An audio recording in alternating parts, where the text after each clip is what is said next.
Hi, if you have a feeling of unease or worry, it could be something specific or something that you're actually not really sure why you feel that way, then it's probably anxiety that you're feeling. So in this video, I'm going to show you a very quick way of keeping that anxiety in check. Let's see if it works for you.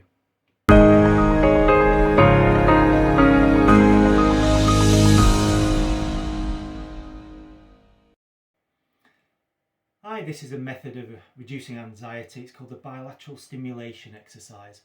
What you do is you grab an object, can be anything you like, doesn't matter. I'll just grab this from the office, put it in your hand and swing your hand and pass the object from one hand to the other. Make sure you do that in front of you.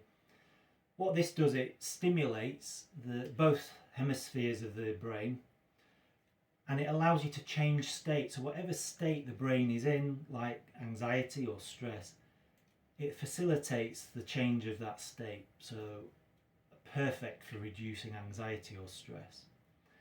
If you combine this with a deep breathing exercise, and I'll leave a link to another video I've done on that, if you combine them, it's a very powerful way of reducing anxiety and stress.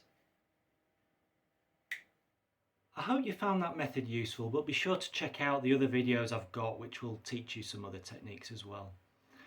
If you'd like to set up an appointment with me, just head on over to zinhypnotherapy.com, that's ZIN hypnotherapy.com, and from there you'll see how to schedule some time with me, and I hope to see you soon.